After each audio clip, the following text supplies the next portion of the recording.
That's kind of a negative attitude. I believe it's Realistic. realistic and not neutral. Yeah.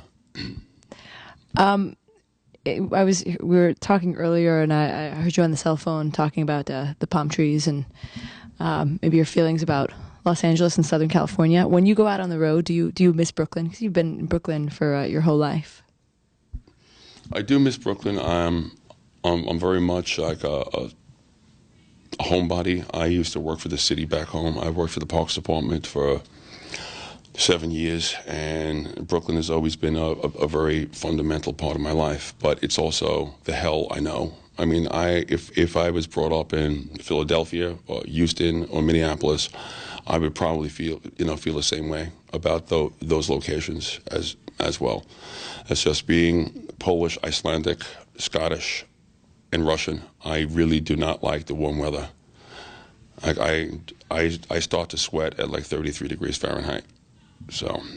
Well, it's been cold here lately, so you must have been okay. It's been cold as far as I'm concerned. Everybody's walking around with like fur coats and blankets and parkas and portable heaters. Very dramatic. What's the matter with you people? I mean, come on, man. You want to talk about cold? How about like minus 15 degrees, below zero in Brooklyn in like February? That's cold. Would it be possible for us to bring up the obvious question that I'm sure a lot of girls or a lot of people in general have asked, the Playgirl magazine, the decision to pose for Playgirl magazine many moons ago? That was actually almost 12 years ago now. The decision to do that was, it kind of came up slowly, no pun intended, that they have this issue, I believe, once a year. I don't read Playgirl. I read, National Pornographic. So, whatever. Mad Magazine is my favorite, by the way. Okay. But they have this issue called like the 10 sexiest rockers, and for some reason I was like selected to be one of the 10. And their office was located in Manhattan, which is just a stone's throw from Brooklyn. So instead of sending someone out to go photograph me, they asked me to come into the office, which I did. And so then they made me a couple of offers that I couldn't refuse. Like after the headshots, well, this head. And then it was, how about, do you want to take your shirt off? I'm like, okay. So then they offered me 3 pages. And then after doing that, they offered me 9 pages plus a centerfold and the cover. I'm like, this has got to be a joke. This has to be a joke. And so I did it for the publicity. I mean, it's not because I feel that I'm anything special to look at. It's that, you've seen one, you've seen them all, I'm just a big dick with a big dick, pretty much. So after that, it was really like strange because I had tried to keep it from my family, because I'm still like a good Catholic boy deep down. Well, of course, one of my sisters, I have 5 older sisters, discovered this thing on the newsstand, and she brings it home and shows it to my mother. Oh, no. So my mother, having a really good sense of humor, goes, well, that's why I named him Peter. So I got away with this one. Wow. Well, I mean, there have been a lot of other musicians that have been in Playgirl before, but didn't actually get naked. So it's, I think... It wasn't just being naked. I mean, I realized that I'd have to show everything, and they did send me some of their previous issues just to let me know what I had to expect or was up against, whatever the case was. And I'm looking through this, as quickly as I can, and I'm thinking, man, there's like not one of these guys is fucking hard in here.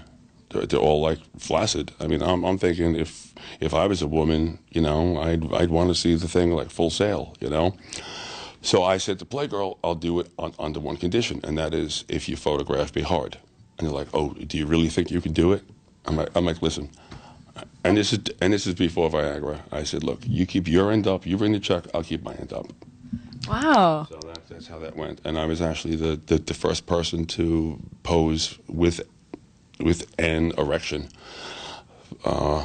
in that magazine. And, people are like, well, how everyone thought it was like this prosthesis, not because of its size, just because it was a different color for my body. I'm like, well, you try to keep a fucking heart on for 12 hours by squeezing it, it's going to turn purple too.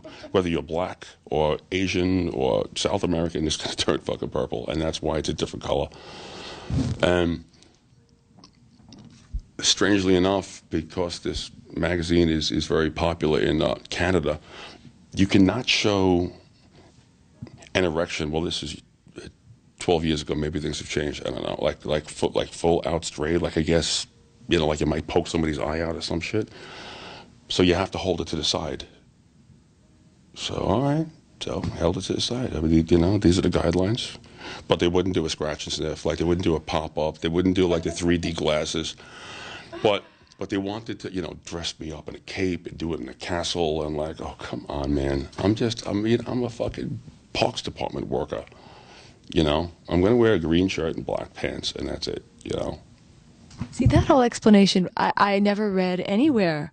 It was just, people always make reference to it and say Peter Steele was in Playgirl and he was ginormous.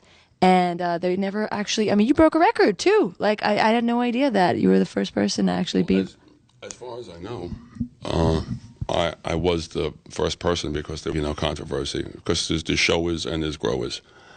Okay, I'm a grower. Let's put it that way. So, like, I will tell you how I know this, but being on tour with Phil Anselmo, Phil used to like to run around naked backstage and like scare all the girls. Phil's a shower. I mean, Phil's dick like hangs down to his knee. You know, mine doesn't. You know, his gets like a half an inch longer. You know, when he gets hard, but mine gets like a foot longer. So there's that contrast. So maybe he'll be the next victim of Playgirl. I don't know. I wonder if they've approached him. I don't see why not. So that was a very interesting experience. I found it to be a challenge, and you know, we gained like like a whole new audience. You know, homosexual men and bored housewives. So.